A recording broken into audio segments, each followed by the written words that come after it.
On sait qu'il y a de plus en plus de célibataires en France.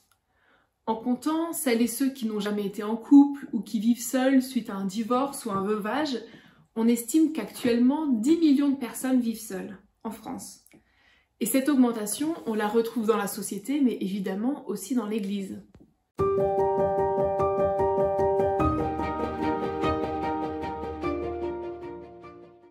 Pourtant, beaucoup vivent mal leur célibat dans l'Église locale. Les églises protestantes évangéliques en particulier ont traditionnellement mis l'accent sur le mariage et la famille pour se démarquer à la fois des modèles d'église antérieurs et aussi de la libération des mœurs de la société contemporaine. Et si le mariage et la famille sont considérés comme des normes à l'église, alors beaucoup de célibataires n'ont pas l'impression d'y avoir leur place. Quand on parle de célibat dans l'église, on en parle souvent comme d'une situation de transition. Le célibat, c'est un peu le hall de gare où on attend le train du mariage. Les célibataires ressentent souvent une pression un peu diffuse pour qu'ils se mettent en couple. Certains décrivent leur situation comme une peine de prison que tout le monde veut réduire. Et que dire d'avoir la peur du don du célibat, le seul don de Dieu que les gens redoutent de recevoir. Pour beaucoup, donc, on est célibataire en attendant de ne plus l'être. Et de fait, beaucoup de livres sur le célibat ou de rencontres de célibataires se concentrent, nous expliquent sur comment sortir du célibat. C'est quelque chose dont on veut sortir parce que le célibat est vu comme une situation indésirable, marquée surtout par la solitude. Ce mythe du célibat comme un manque, une situation indésirable, c'est un peu le pendant du mythe de l'âme sœur, qui raconte que Dieu a préparé une personne pour chacun d'entre nous et que cette personne nous connaîtra complètement et nous aimera sans réserve. Comme une relecture romantique d'Adam et Ève, où Dieu déclare qu'il n'est pas bon que l'homme soit seul et il lui construit un vis-à-vis qui est la chair de sa chair et qui sera son secours.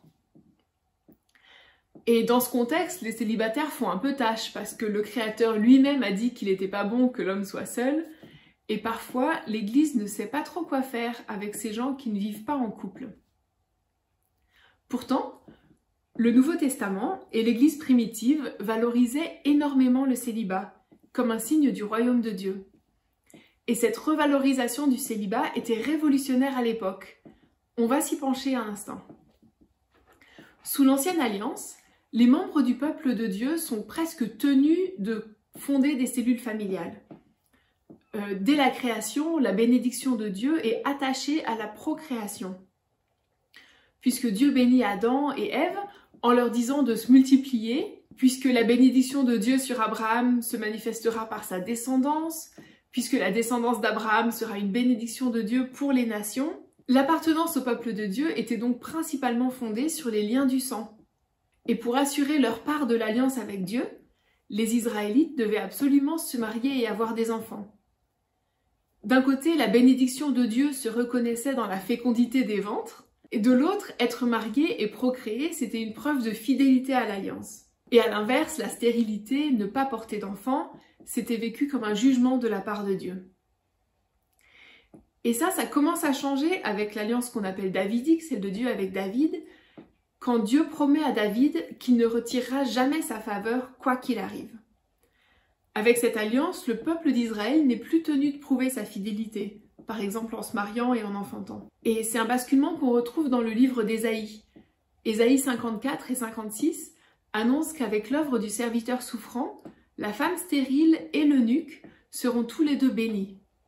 La femme stérile et l'eunuque sont deux figures de honte en Israël, puisque c'est deux personnages qui ne peuvent pas donner de descendance.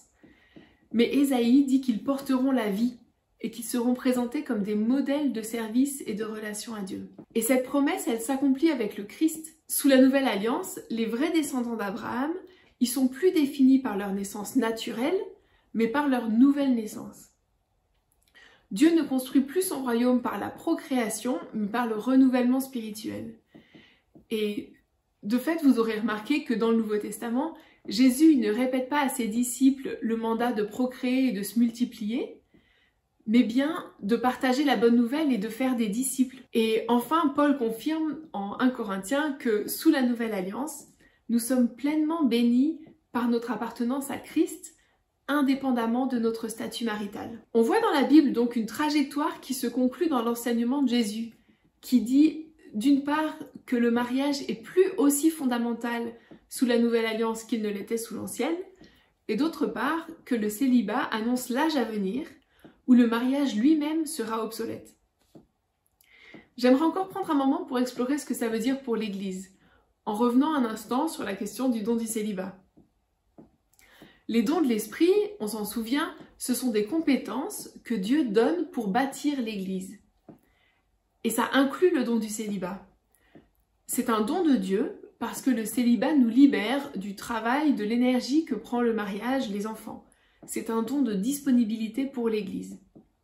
Alors attention, ça ne veut pas dire que les célibataires doivent être les chevilles ouvrières de tous les ministères possibles et imaginables. Je pense plutôt à une disponibilité relationnelle ici. Le célibat libère pour des amitiés plurielles qui sont suivies et profondes et qui construisent le royaume. Ces amitiés nous permettent de porter du fruit dans la vie les uns des autres. Et je pense que l'histoire d'Adam et Ève, on en parlait tout à l'heure, elle parle aussi d'une communauté de vie. S'il n'était pas bon qu'Adam soit seul, c'est parce qu'il était complètement seul. Il avait besoin de vis-à-vis.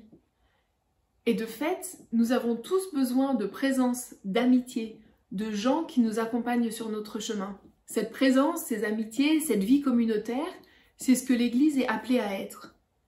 Les amitiés solides, elles sont fondamentales dans l'Église. Pour tout le monde, en fait, que nous soyons mariés ou célibataires. Les mariages solides sont souvent ceux qui peuvent s'appuyer sur des amitiés fortes en dehors du mariage aussi. Et pour bien vivre leur célibat, les célibataires ont aussi besoin de ces amitiés fortes, d'une communauté de soutien qui peut refléter pour eux le visage de Dieu. L'Église, on le sait, elle vit dans cette tension du royaume de Dieu, celle du déjà mais du pas encore.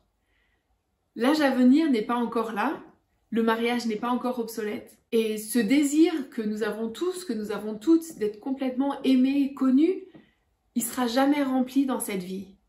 C'est un désir qui nous attire vers Dieu. Et ce lien à Dieu, c'est l'essentiel, c'est le premier lien que nous sommes appelés à construire et à entretenir.